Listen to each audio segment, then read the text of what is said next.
Hi, I'm Andrea Oakes, the mayor for the city of Staunton, and I would like to thank you for tuning in and joining us this evening to answer and discuss your questions about the COVID-19 vaccine. Joining us are two local experts in the COVID-19 vaccine rollout, Dr. Laura Kornegay, Health Director for the Central Shenandoah Health District, and Isaac Izzillo, Director of COVID-19 Vaccination and Education at Augusta Medical Group. Thank you both for joining us, and thank you for your work and dedication to protecting our community. Thank you for having us. Yes, thank you. Well, let's go ahead and begin. I will be asking you questions that were submitted by citizens about the COVID-19 vaccines. So, without further delay, let's begin with our first question. And the first question is for you, Dr. Kornegay. How do vaccines work in general, and why are they important to get? Sure, great question.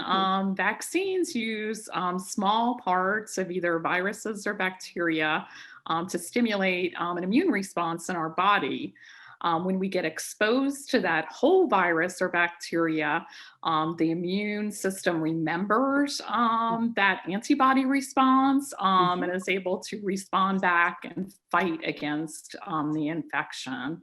So vaccines are really important for a couple different reasons. We have kind of three basic goals for vaccines. The first is to protect the person who gets the vaccination against the infection. So you have that personal protection.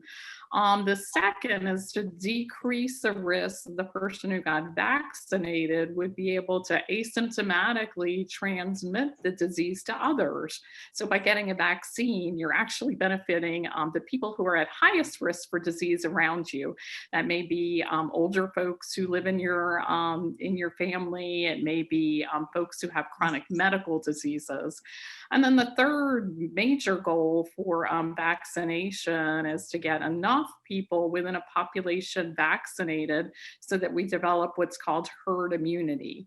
If we can get about 75 to 80% of people vaccinated against COVID-19, the circulating virus won't be able to find a susceptible host.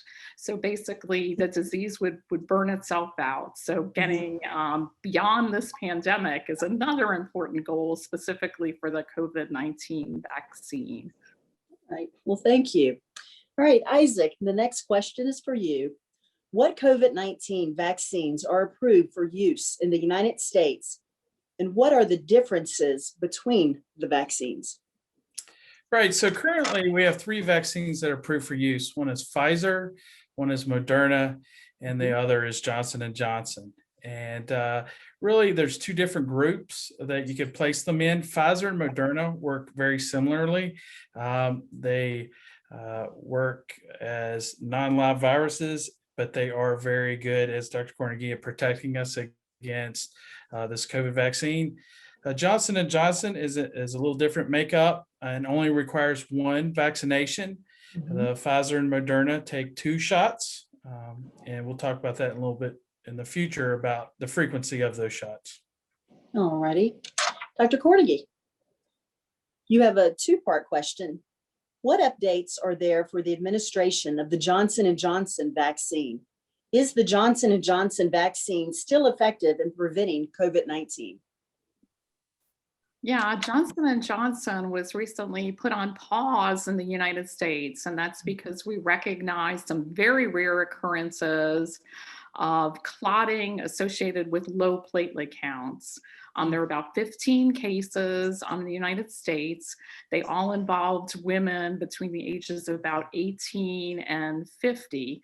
That's out of approximately 8 million Johnson & Johnson vaccines that were administered. So we're talking about an occurrence rate of about 15 per 8 million. So very small risk of this severe occurrence. One of the things that the recognition of this occurrence points to is a safety net that we have for tracking vaccine safety. There's a tracking mechanism called the Vaccine Adverse Event Reporting System, where providers can report any adverse events associated with the vaccine. that's scrutinized on a daily basis, and we look for trends. So one of the things that this pause pointed to is the fact that the safety mechanisms that we have in place in the US are really working. So during the pause, the ACIP, the branch of the CDC that looks at immunizations in general, looked at all of the data, scrutinized all of these cases, and determined that the occurrence was so rare that we could go ahead and resume using the Johnson & Johnson vaccine, knowing that this is a very rare occurrence, making the public and providers aware of the potential for that. And I think in doing so, also allowing people the opportunity to choose the vaccine that they may be most comfortable with. We're really lucky at this point in time to have 3 very safe, very effective COVID-19 vaccines, and kind of deciding which vaccine may be best for you, is something that you can do at this point. We're also lucky to have a good inventory of all of the vaccines, and the way all of our clinics are set up. Is that when you sign up for the clinics, you know which vaccine you're getting, so you would be able to, choose the vaccine that you were most comfortable with. As I said, all 3 of the vaccines are very safe and effective. The Pfizer and Moderna vaccine are about 94% effective in preventing COVID infection. The Johnson & Johnson vaccine is approximately 70% effective in preventing COVID infection. What they all do, however, at nearly 100% rates, is that they prevent people from the most severe occurrences of COVID-19 infection, and that is hospitalization or death.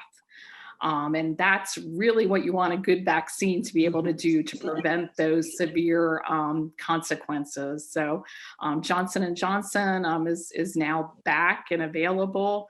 And we really encourage, everyone who's eligible for vaccines at this point to choose the vaccine that they're comfortable with and to go ahead and take an opportunity to get vaccinated.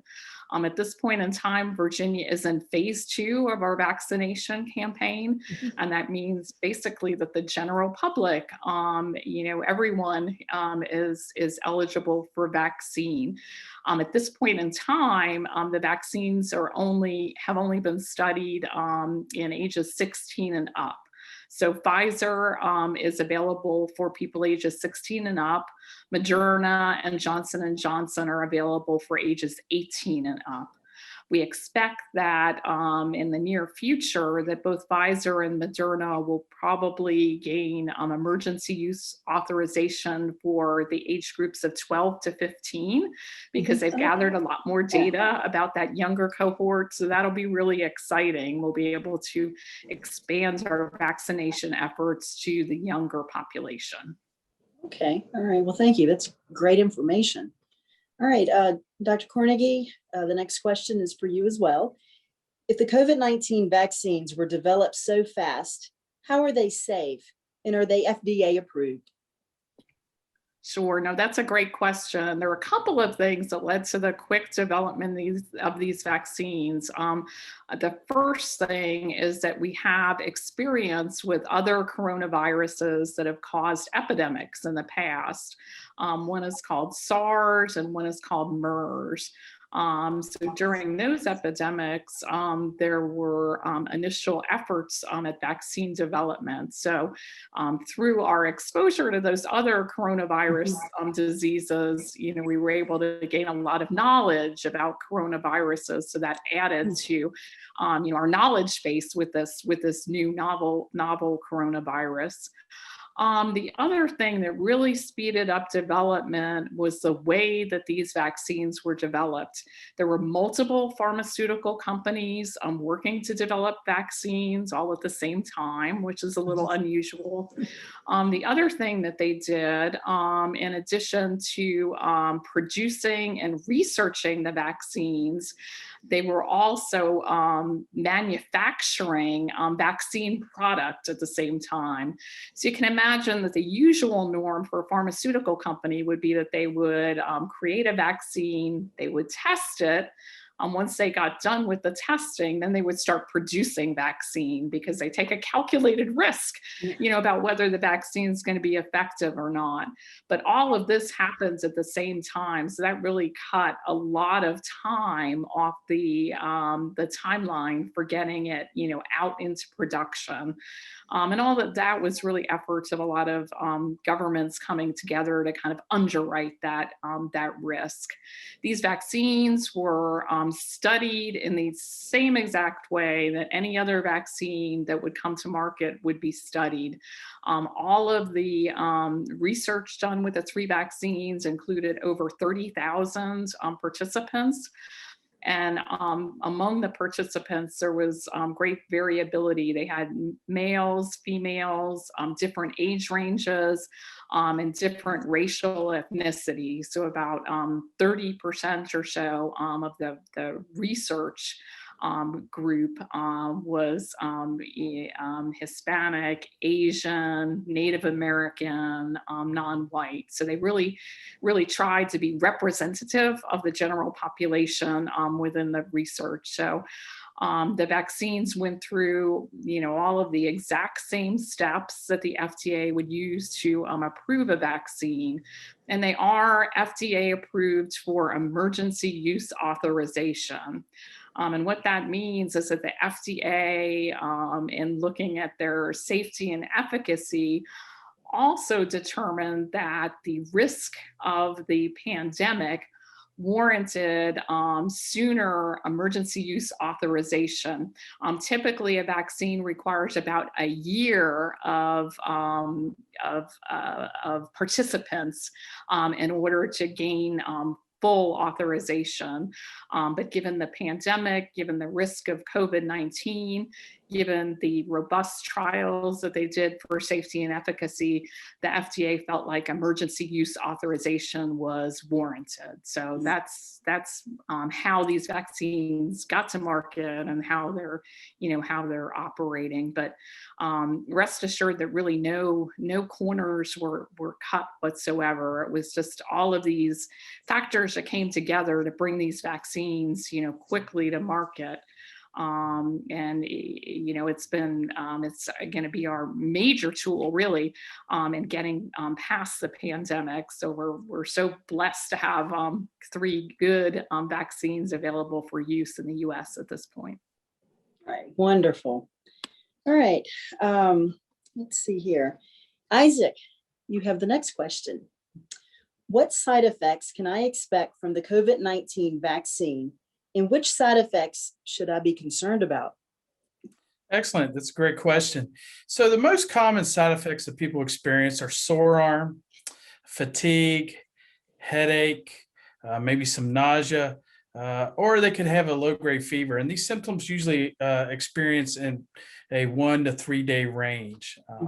Most people have very minor symptoms. I think what we've experienced, personally, I can speak that individuals that have had COVID-19 and receive a vaccine may be a little bit more symptomatic, but once again, those symptoms are very short-lived. It's a great investment, right? It's a short cost for a great investment to have that vaccine. What people have to really be worried about is if after your vaccine, especially within the first 4 hours, if they have hives or swelling, or they get this respiratory distress, feel like their throat's closing, or they're having difficulty breathing. With the Johnson & Johnson evidence, we have to worry about leg swelling, a severe headache, right? The worst headache you've ever had in your life, experience, and once again, shortness of breath. So those are things to really keep an eye on, but most people have very, very minor symptoms. Okay, all right, well, thank you. Dr. Kornegay, the next question is for you. What are the long-term effects of the COVID-19 vaccine? We have a limited history so far with the 3 vaccines. Have about 8 months or so with Pfizer and Moderna, and about the same amount with Johnson and Johnson. We don't anticipate any long-term side effects with the vaccine.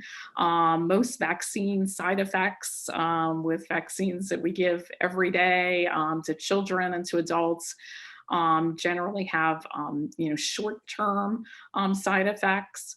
One of the long to medium term side effects of the vaccine, I think, is going to be developing again that herd immunity that's going to get us past the pandemic.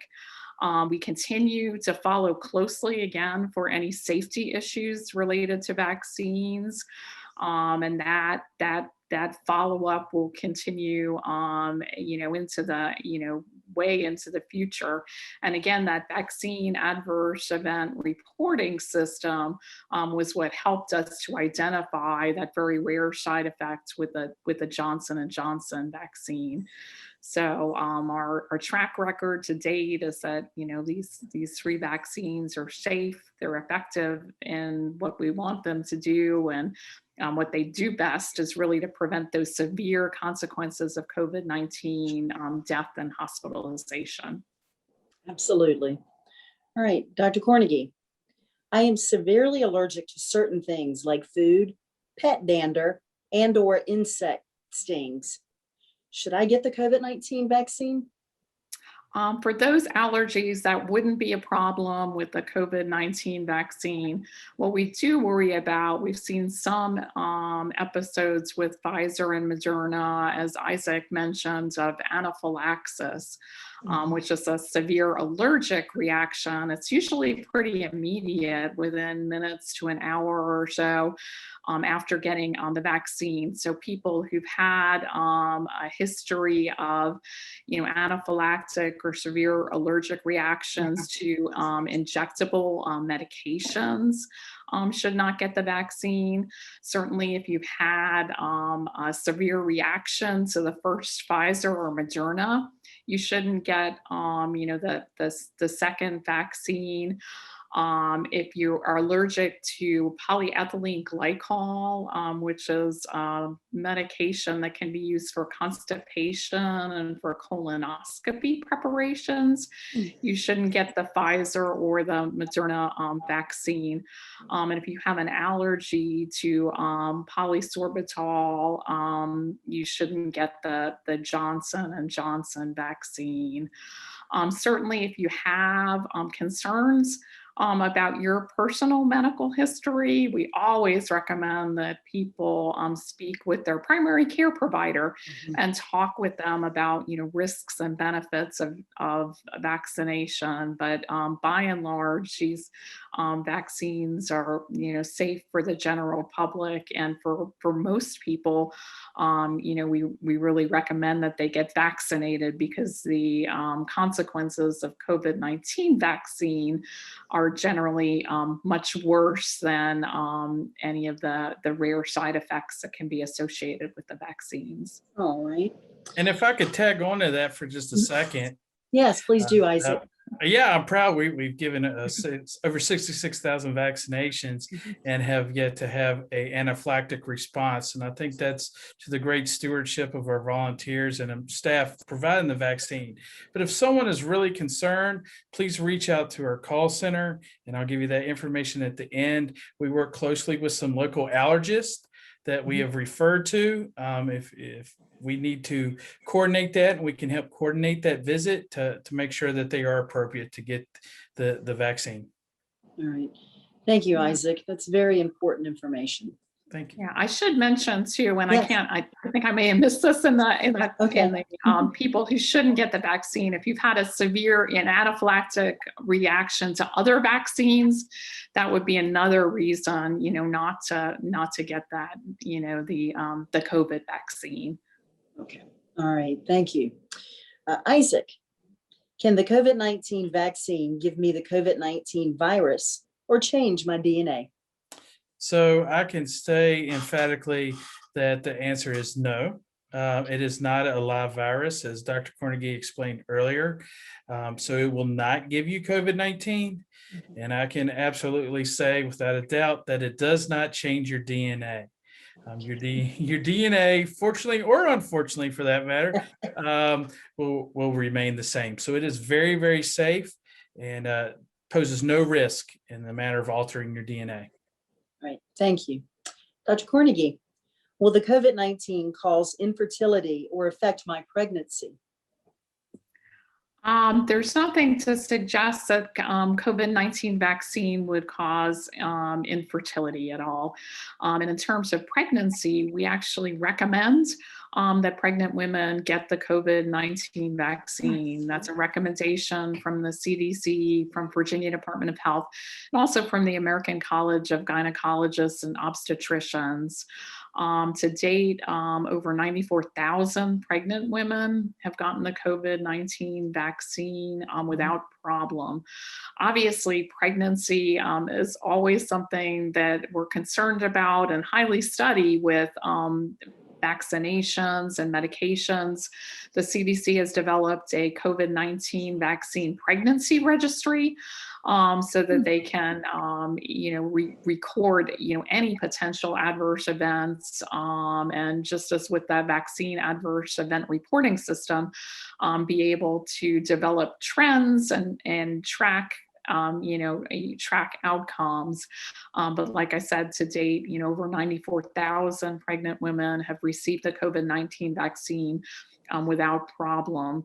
It is important to note that COVID-19 can be more severe infection in pregnancy.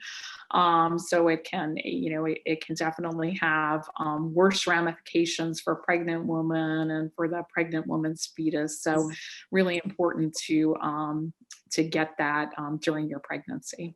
All right, thank you. Isaac, what vaccine can my teenager receive, and when will children be able to get the COVID-19 vaccine?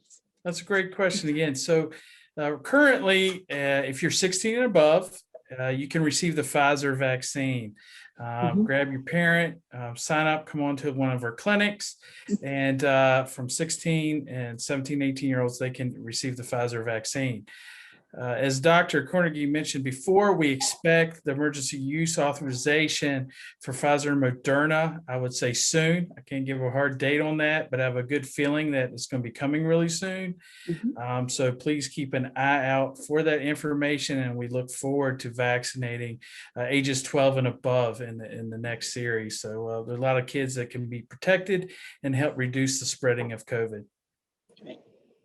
Right, Dr. Kornegay, if I already had COVID-19, do I need to get the vaccine? And when can I get the vaccine if I've had COVID-19? Yeah, good question. You do need to get the COVID-19 vaccine if you've had COVID-19. The thinking is that if you've had the infection, you probably develop some short-term immunity, and some studies point to maybe about 3 months or so of immunity. The best time to get the COVID-19 vaccine is after you've recovered fully from the infection. And for most people, that's a period of about 10 days from their diagnosis to their recovery. People who've received antibody therapy as a treatment for COVID-19 infection should wait 3 months prior to getting the COVID-19 vaccine. And that's because it's unclear whether the vaccine would interfere with that antibody therapy. So they're the exception to the rule. People who'd received antibody therapy should wait 3 months and then get vaccinated. But people who've had COVID-19 should be vaccinated after their recovery. And like I said, for most people, that's approximately 10 days from diagnosis to recovery. All right, thank you. Dr. Kornegay, another question for you. Will we need to get booster shots of the COVID-19 vaccine? And how do booster shots work? Sure, it's unclear at this point whether we'll need booster shots. Most experts feel like we probably will, at least perhaps seasonally. Mhm. The COVID-19 may act much like seasonal flu, and it may be that in the future we require, a seasonal update or seasonal booster to the COVID-19 vaccine. But the need for that is still being worked on, and we should have some further information about that in the coming months. What a booster shot does really is kind of remind your immune system that that it had developed antibodies to the infection you're trying to prevent in the past, and it kind of reminds those we actually have memory cells that produce antibodies, and kind of jogs the memory of those cells to again produce active antibodies that will be present and available to fight infection. In our usual childhood and adult vaccines, it's really variable from vaccine to vaccine, how long they're effective. Some vaccines you get as a child in an initial series, and then you never need to repeat again. Other vaccines, like flu vaccines, which may change seasonally, require an update each year, and things like, tetanus may need to be boosted in about 10 years. So the need to boost a vaccine is really variable from one vaccine to another. It's unclear why, one may develop lifelong immunity, and one may need a booster shot, but we're still trying to work that out with the COVID-19 vaccine, and we should have further information in the coming months. Okay, all right, great. Great, the next question is for Dr. Kornegay. How effective are the COVID-19 vaccinations against the new variants? And how does the new variants impact our community? Yeah, that's a great question. So, what happens with viruses, and this happens with any virus, not just COVID-19, but as it circulates within communities, it mutates. And it's gonna have more opportunities to mutate, more opportunities to produce variants on that original viral template, as long as it's circulating within the community. So within Virginia, we've developed a tracking system at our state lab to track variants. And we've been able to recognize a couple of different common variants, that have hit within Virginia. And one is the British variant. Another is from Brazil. Those variants are susceptible to the vaccines, which is great. The vaccines probably aren't quite as effective against the variants as they are against the original virus that they were created to fight against. But with Pfizer, Moderna, and Johnson & Johnson, you're looking at a 70 to 94% efficacy rate, that even with the variants you're going to get get an effect, which is wonderful. Again, one of the major effects that we want the vaccines to produce, it would be great if 100% of the time they would prevent infection. But even if they're not able to do that, if they're able to prevent death and severe repercussions such as hospitalization, they're all really good at doing that.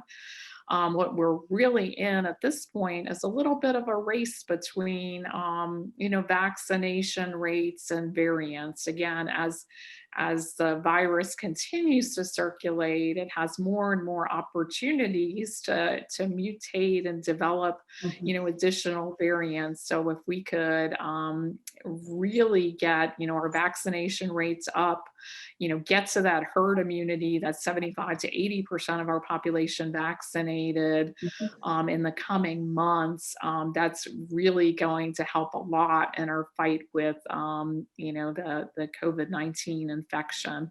Our concern is that with some of the variants that may spread more easily, if folks are not vaccinated, that we're going to see another surge, like we did in the winter time. And we'd certainly like to prevent, those surges, those hospitalizations are associated with the surges and those deaths that can be associated with the surges. So get out there and get your vaccine, I think, is a take home message.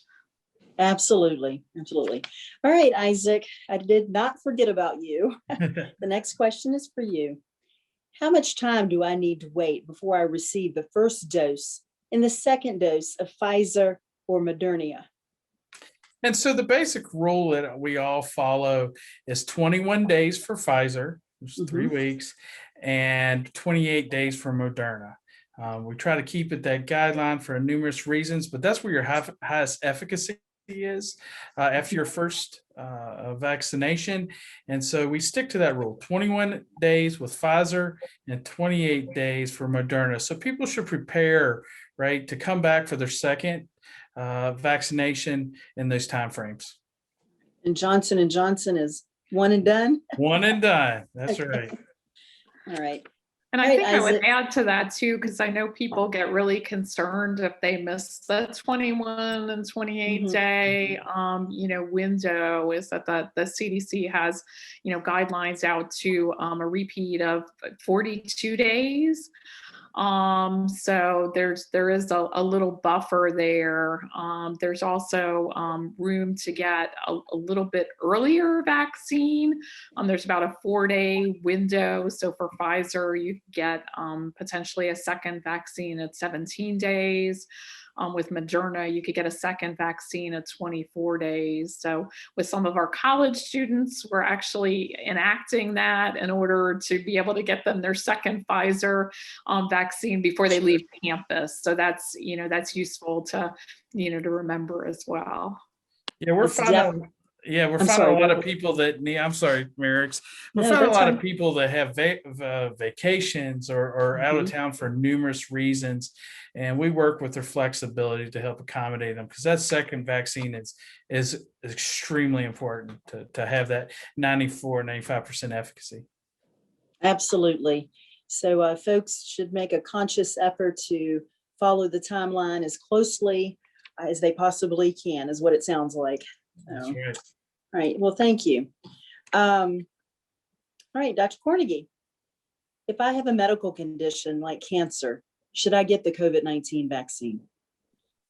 Yeah, good question. Really, people who have chronic medical conditions, cancer, heart disease, diabetes are at higher risk for severe COVID disease, higher risk for hospitalization, higher risk for death from COVID. So those folks are really our high risk patients whom we'd really like to get COVID-19 vaccines accomplished in.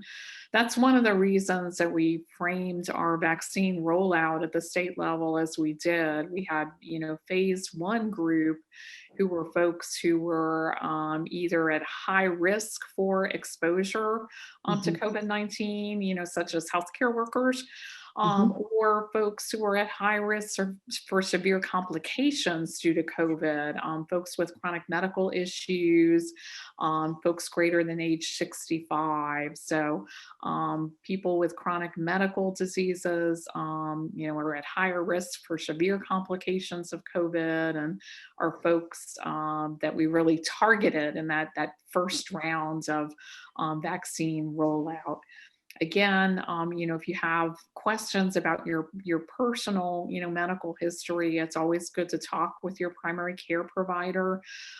For any vaccine, we find that the most influential voice is really your own doctor, and that that makes sense. So if you do have questions, certainly, your doctor is a great source of information. Virginia Department of Health website is a wonderful source of information. Centers for Disease Control, great source of information. Augusta Health has a hotline as well. So lots of good, legitimate resources out there if people have questions or concerns. There's a lot of different sources out there that folks can tap into if there are concerns or questions. Yes. So that's great. Right. Well, that ends the first set of questions under vaccine safety and development. The next set of questions is labeled vaccine access. So Isaac, you're up first. Is the vaccine free? Do I need insurance? That's a great question because we've had a lot of people ask that in the community. So I can speak on the behalf of Augusta Health and the Virginia Department of Health. Yes, the vaccine is free. I will say, though, that some pharmacies could charge an administration fee to the insurance, but if it's a self-pay individual, it should be absolutely free. I know at Augusta Health, we were committed to improving the safety of our community and have made a decision to make it a free charge for our community. And we're going to stick by that. In regards of needing insurance, no, you don't need insurance. Upon registration, they may ask a basic question, what type of insurance you have, and it's as simple as private, Medicare, Medicaid, or no insurance at all. So if you give specific, if someone asks for specific information in regards to your insurance, that won't be coming from Augusta Health or the Virginia Department of Health. We just are curious what type and make sure we're getting out there in the community. But long story short, it is free. All right, great. Glad to hear that. All right, Dr. Kornegay, who can currently get vaccinated? Yeah, as we talked about a few minutes ago, we're currently in phase 2. So that's basically the general population. We started with phase 1 with folks who, would have increased risk of exposure to COVID-19, or folks who would be at risk for severe complications. And now with vaccine inventory increasing and our efforts continuing, we're able to vaccinate everyone who's eligible under the emergency use authorization. So at this point, for Pfizer, that would be anyone age 16 and above. For Moderna and Johnson & Johnson, it would be anyone 18 and above. And as Isaac stated, we fully anticipate that in the near term, we'll have authorization for Pfizer, and then probably, shortly to follow Moderna for the group of folks 12 and above. Okay, all right. Thank you. Right, Isaac, where can I get the COVID-19 vaccine in Staunton, Waynesboro, or Augusta County? Well, this is something I'm very passionate about. So you can get the vaccine right here at Augusta Health. We are standing up a clinic at least 4 to 5 days a week.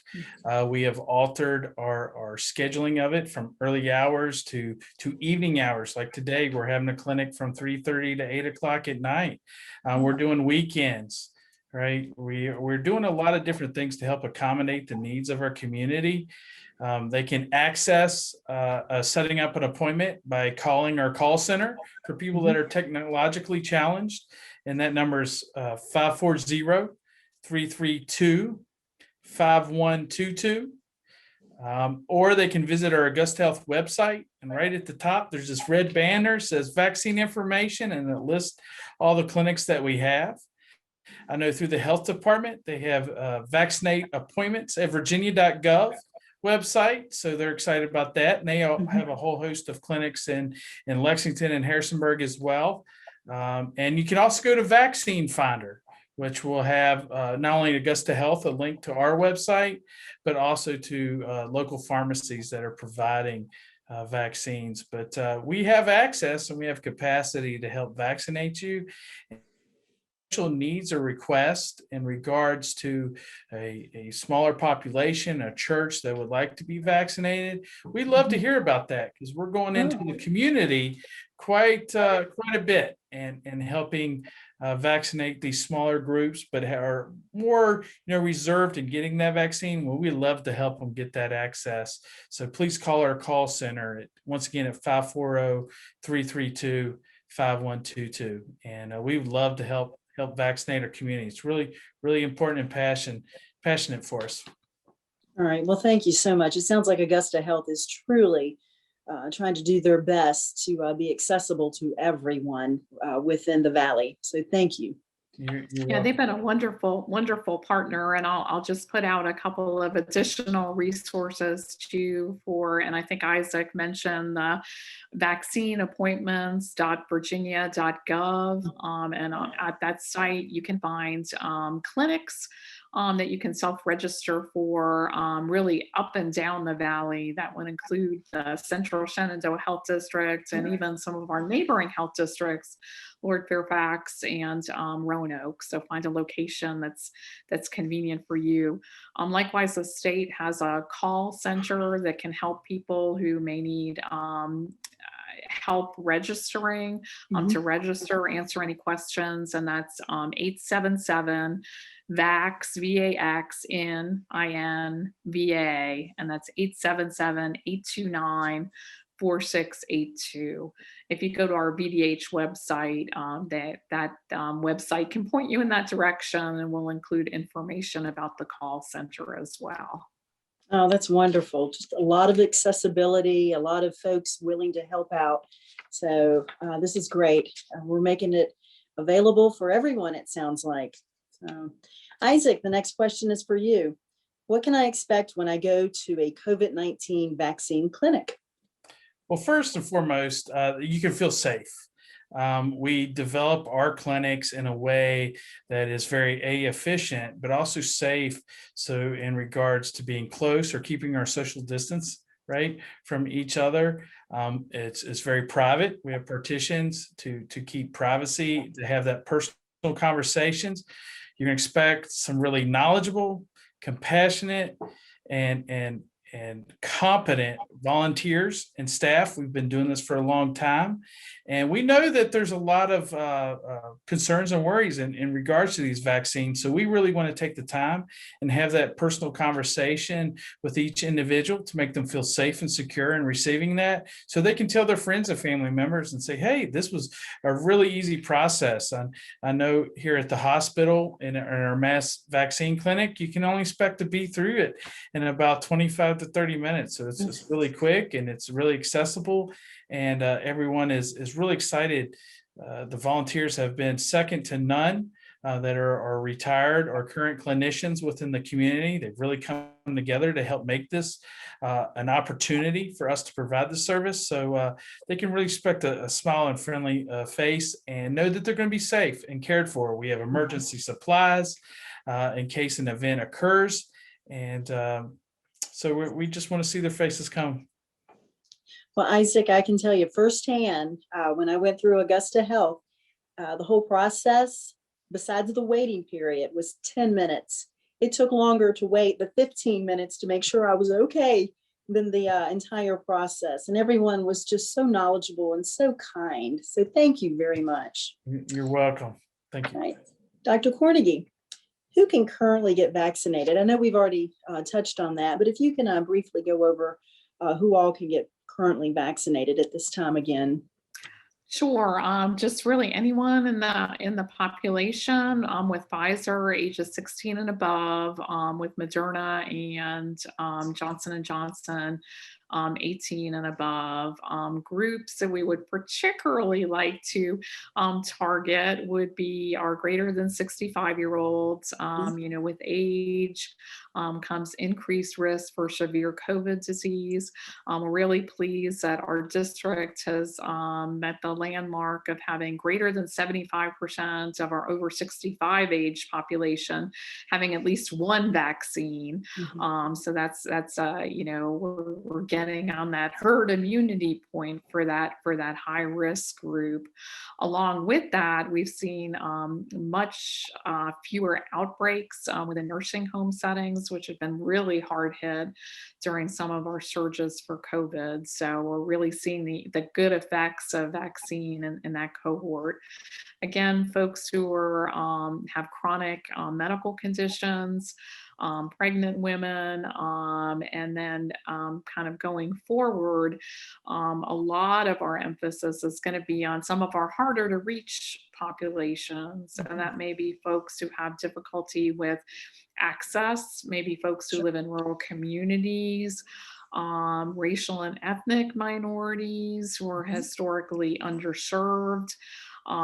We've been running a large homebound effort for folks who can't get to clinics. So Oh, we okay. literally have several clinicians who go house to house, doing the traditional old time house calls, Yeah. providing COVID-19 vaccines. So I think as we progress on with our vaccine campaign, we're seeing less demand in our very large clinics that we started with.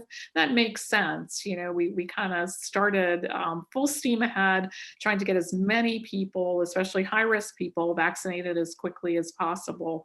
Now we've kind of met that initial demand, and as we try to get up to that 75 to 80% of the population, we're going to have a few more challenges. There may be people who have access issues, who are vaccine hesitant, who may have English as a second language, who may have different needs that we really have to meet on a one-on-one basis. So I think our efforts, rather than being these large vaccine clinics, over the coming months, are going to be more targeted efforts within the community to reach those harder to reach groups. Just as Isaac said, a lot of small community efforts to reach folks who may be underserved.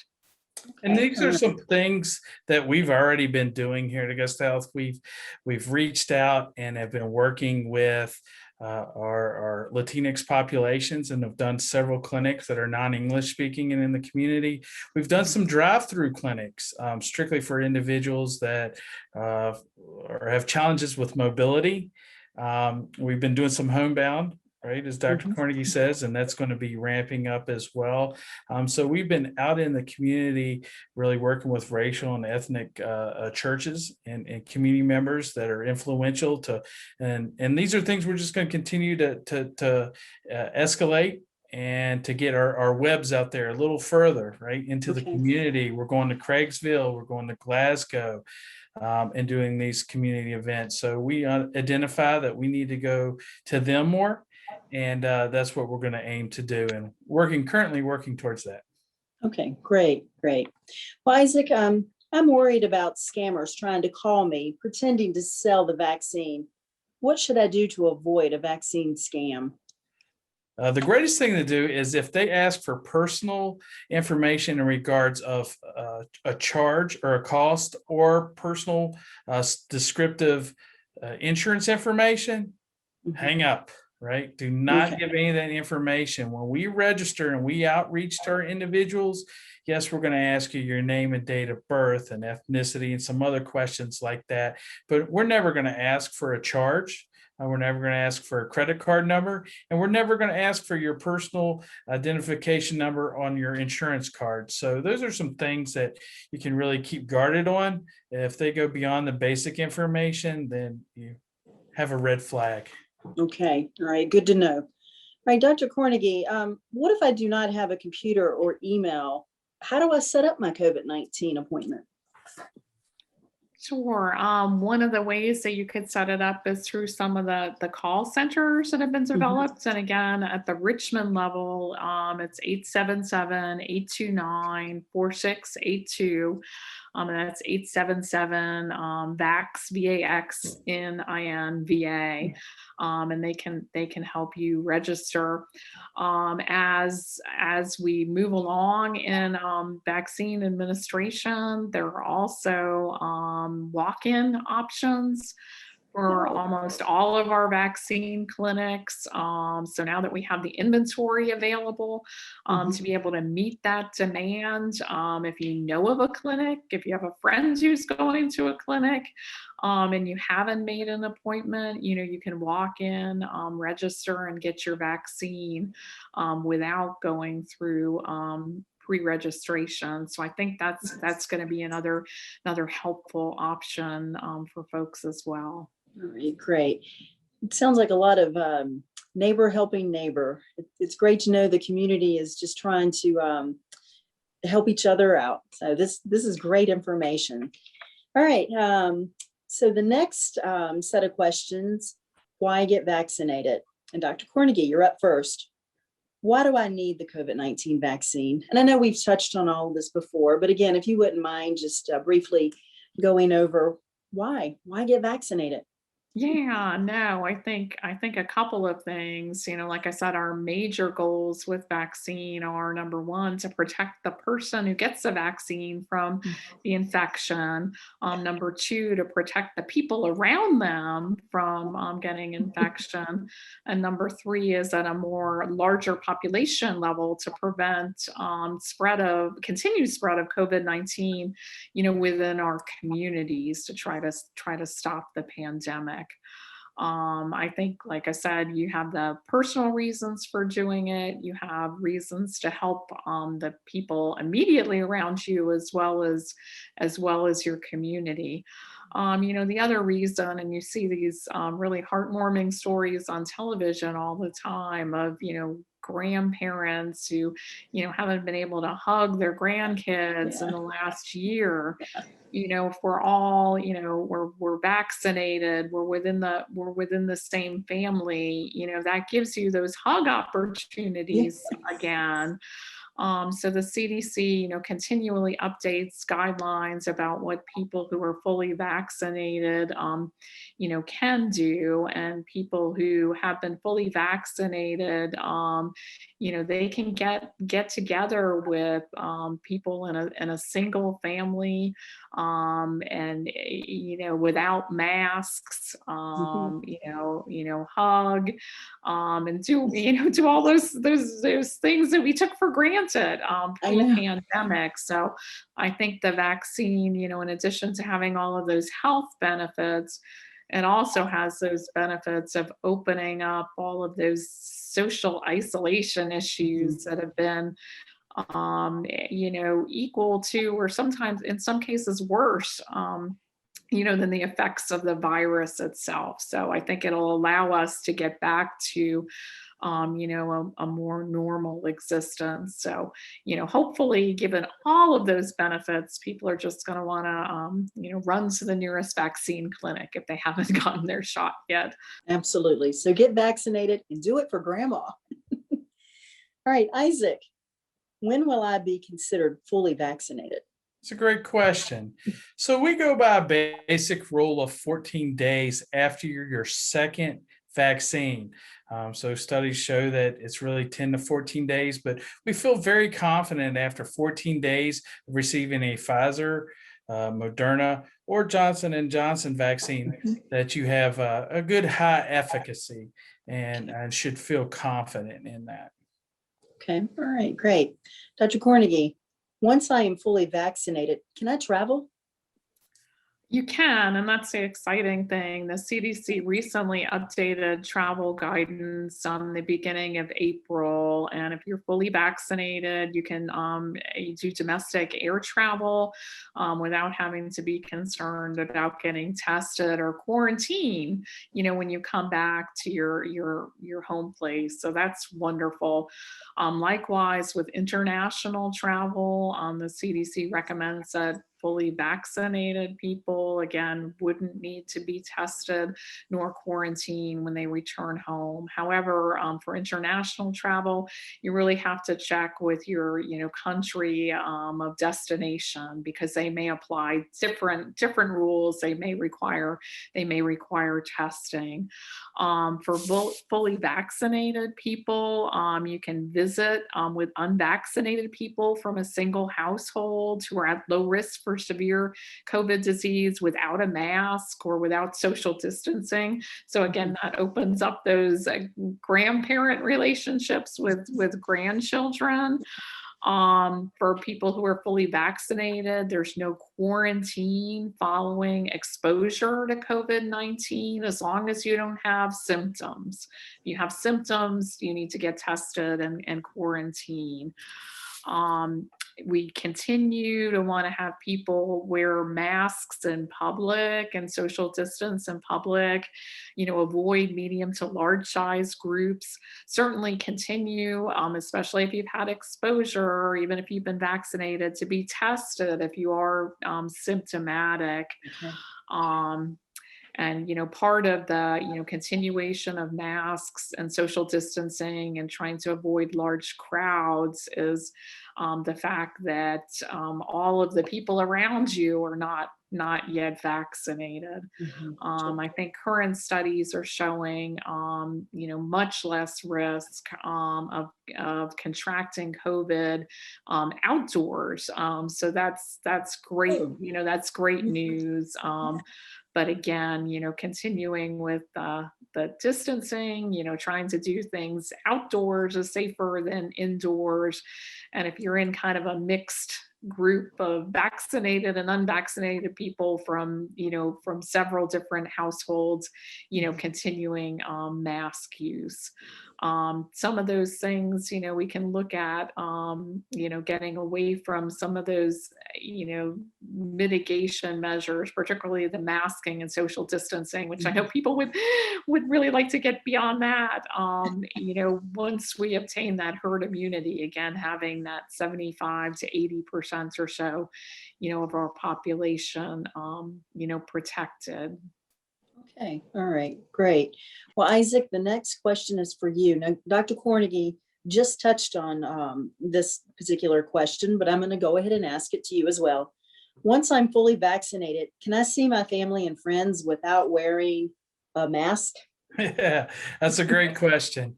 So if everyone has in your household, right, has been fully vaccinated, that's 14 days after your second vaccine or your Johnson vaccine, then yes, you don't have to wear a mask in these small household settings. But everyone there should all be vaccinated without wearing the mask. If you have a strangler or someone that is not in line with that, then yes, we continue mask wearing and the distancing. So I think that's a great incentive, and it should be a good incentive for these family encounters, right? Nobody wants to get grandma sick. So we want to make sure that we all get vaccinated. All right. Well, Dr. Kornegay, along the same lines, once I'm fully vaccinated, can I go to public events and not wear a mask? Why should I wear a mask if I'm vaccinated? Yeah, you should should continue to wear a mask, Okay. especially at public events. Again, we need to get to that point where we have very large numbers of the population vaccinated to try to back off on some of these mitigation issues. One of the things that hasn't been fully sorted out is whether, again, vaccinated people, if they're exposed to COVID-19, could potentially have asymptomatic disease. They're Mm-hmm. protected, Yeah. but may be able to transmit disease to others. So, kind of wearing that mask, that again, it protects not only you, but it protects the people around you. It's going to be a really good, mitigation measure, at least for the near future.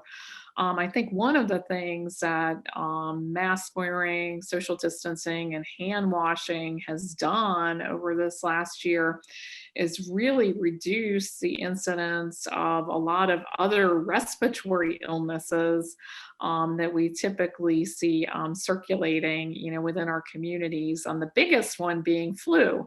We had a Yeah. very mild flu season, thank goodness, because we were worried about the convergence of COVID and flu. But these same measures are going to apply to a lot of respiratory illnesses.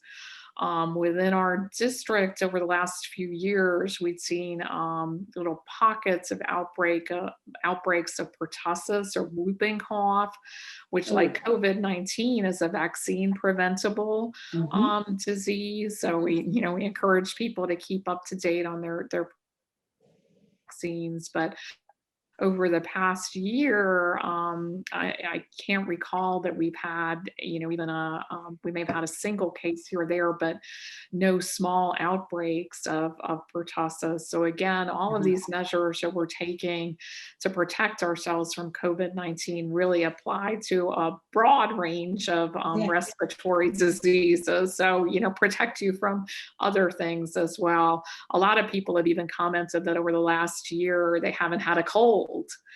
typically people get, one cold a year or whatnot, but, I know personally that hasn't been a problem this year. So these, the mask wearing, distancing, hand washing, can help you stay healthy from other viruses and illnesses as well. A lot of it's probably what we should be doing anyway, as far as hand washing and hand sanitizing. So good information. Thank you, Dr. Kornegay. Isaac, what should I say to my friends and family members who are vaccine hesitant to convince them that they need to get vaccinated? This is a great question. And as someone that grew up in this community, I've had a lot of conversations. And, first and foremost, I want to say it's safe, it's effective, right? And there's really nothing more patriotic that you can do for your community than to get that vaccine. This is a great nation, and we all want it to get back to some sort of normalcy. But we're in a race, right? We're in a race to get to that herd immunity. And the faster we can get there as a combined nation, that the better it's going to be. And truly, they need to let go of any type of bogus, right, propaganda that's out there that we keep debunking. And the reason that we're having a conversation today, but it's safe. And really with COVID, I've seen it. I've been all things COVID, like Dr. Kornegay, from the start. And you really don't know how it affects your life until it affects your life. So losing a loved one, yourself, right, your life forever being offered by this chronic illness that you're going to have, or the effects from it, it's really debilitating. And I've seen the effects of it in our community, and people lives that have been lost. And there's a way to prevent that. And there's a way for us to unite and all come together as a community to help prevent that. And so do it for yourself, do it for the ones that you love, right? And let's do it for our great community and nation. And let's get moving forward and unite. Well said. Thank you, Isaac. Thank you. Dr. Kornegay, Isaac, I just want to thank you so much for everything the two of you are doing to protect the citizens within the Valley. We certainly appreciate it. And I do have one last question for each one of you. Where do you hide your cape? The two of you are superheroes in Staunton, Augusta County, and Waynesboro. We certainly appreciate everything the two of you are doing to help keep us safe. So with that said, should we still keep a lot of this on hand and still keep a mask on hand? Yeah, I wouldn't get rid of those at any time in the near future.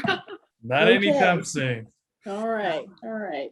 Well, like you said, Dr. Kornegay, washing your hands and, hand sanitizer, it helps to prevent other issues such as, the common cold.